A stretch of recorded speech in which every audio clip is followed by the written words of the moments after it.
तू तो मर गया है शफीक, लेकिन मैं अपने पैसे नहीं मरने दूंगा, बख्शूंगा नहीं तुझे अपने पैसे। वो खड़ा देख लिया अपनी आंखों से, अब तो आ गया यकीन। कब से तेरे बाप की कब्र पे खड़ा अजीब अजीब बातें कर रहा है। आखिरत के दिन का इंतजार नहीं करूंगा मैं। तू दे के नहीं मरा तो फिर तेरे बेटे बेटी और तेरी बीवी से वसूल करूंगा मैं, किसी सूरत में नहीं छोड़ूंगा। खैर तो है जमील चाचा, ये सब क्या है?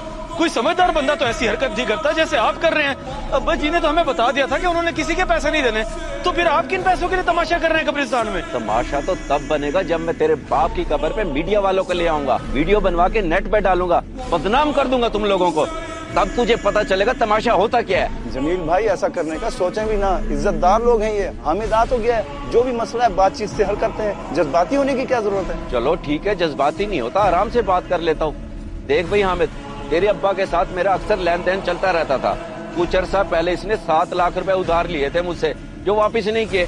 मुझे बस मेरे वही 7 लाख रुपए चाहिए। लेकिन अब्बा ने तो मैं अस्पताल में बता दिया था कि उन्होंने किसी का कुछ नहीं देना, और जनाजे के वक्त भी मैंने ऐलान करवाया था कि किसी का अगर कोई लेन देन है तो बता दे। तब भी तो आपने आवाज नहीं उठाई, आप तो मौजूद थे वहाँ पे, और चाचा सादिक को भी तो अब्बा के हर लेन देन का पता था। तो क्या जनाजे के वक्त तमाशा बनाता मैं? ताल्लुक को देखा मैंने। हाँ भाई सादिक, अब बात आ गई है तुझ पे, जो भी हक सच है ना बता दे।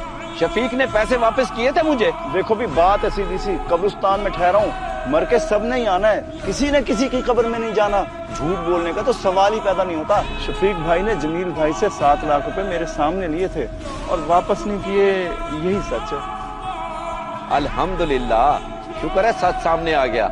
अब तो यकीन हो गया ना हामिद मियाँ कि मैं सही कह रहा था। चले ठीक है, मुझे थोड़ा टाइम दे, मैं बंदोबस्त करता हूँ पैसों का, फिर देता हूँ आपको। टाइम तो नहीं दे सकता, चलो फिर अगर तुम कह रहे हो तो शाम तक का टाइम है, वरना फिर मीडिया। ये देख जमील भाई, मीडिया की धमकियां ना दे। जब इसने कह दिया है कि मिल जाएंगे पैसे, तो फिर क्यों तमाशा कर रहा है? मिल जाएंगे पैसे शाम तक, जान छोड़ हमारी, जा। चलो ठीक है, जा रहा हूँ मैं, शाम याद रखना।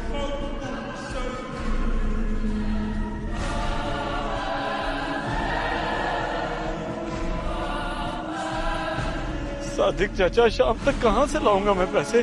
7 लाख रुपए है, मुझे तो कुछ समझ नहीं आ रहा। बेटा अगर बात हजारों की होती तो मैं खुद कर देता, लेकिन ये बात है लाखों की। अल्लाह वारिस है, तू हिम्मत कर, अल्लाह जरूर कोई ना कोई सबब बना देगा। बाप की कब्र का बोझ हल्का कर, जहाँ से भी हो जैसे भी हो पैसे करके दे इसे, वरना ये तुम लोगों को बदनाम कर देगा। हाँ सही कह रहे हैं आप, मैं शाम तक करता हूँ कुछ। चले मैं अम्मी से तो बात करूँ।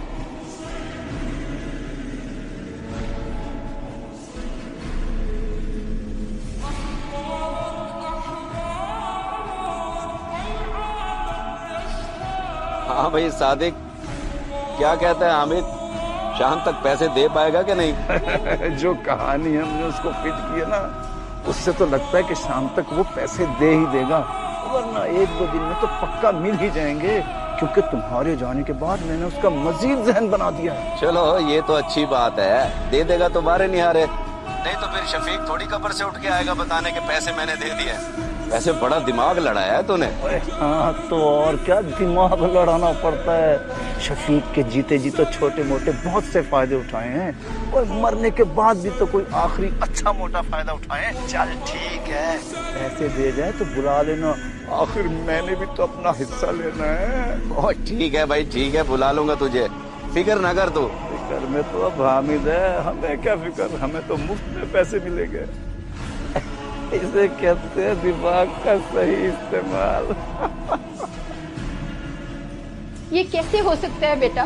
तेरे सामने ही तो तेरे अब्बा ने हॉस्पिटल में बताया था कि उन्होंने किसी के कोई पैसे नहीं देने। उन्होंने तो अपनी जिंदगी में ही तमाम हिसाब किताब खत्म कर दिया था, फिर ये कैसे मुमकिन है? सब पता है अम्मा मुझे सब, लेकिन मैं क्या करता। अब्बा की कब्र में तमाशा बनाया हुआ था उसने, अभी तो मीडिया की धमकी भी दी है, और तो और चाचा सादिक ने कब्रिस्तान में खड़े होकर गवाही दी है कि अब्बा ने जमील के 7 लाख रुपए वापस नहीं किए, तो कैसे ना मानता मैं। अच्छा, अगर सादिक भाई ने गवाही दी है फिर तो बात ही खत्म हो गई। उन्हें तो तेरे अब्बा के सारे हिसाब किताब का पता है। हो सकता है तेरे अब्बा बीमारी में इनको वापस करना भूल गए हो। कितना टाइम दिया तूने इनको वापस करने का? शाम तक का टाइम दिया अम्मा, अगर शाम तक वापस ना किए तो वो वीडियो बना के नेट पे डाल देंगे, और आपको तो पता है कि मीडिया वाले वैसे भी इंतजार में बैठे होते हैं। अब इतनी जल्दी पैसे कहाँ से करेंगे हम? मेरे पास तेरी बहन की शादी के लिए 3 लाख पड़ा है, कुछ जेवर भी बना रखा है मैंने उसका, वो बेच के पैसे पूरे हो जाएंगे। मैं सब तुझे उठा देती हूँ। बस तू अपने बाप की कब्र का बोझ हल्का कर। अम्मा अगर सब कुछ अब्बा के कर्ज में चला गया तो फिर सारा की शादी तो बहुत आगे चली जाएगी और देर की वजह से हो सकता है कि लड़के वाले रिश्ता भी तोड़ दें। आपको पता तो है खड़ूस लोग हैं वो। बेटा अब जो तेरी बहन का नसीब मजबूरी है, क्या करें हम, इसके अलावा कोई चारा भी तो नहीं है। देख लो अम्मा जैसे आपको बेहतर लगे, मुझे तो कुछ समझ नहीं आ रहा। एक तरफ अब्बा की कब्र पे कर्ज का बोझ है और दूसरी तरफ बदनामी का डर। बंदा करे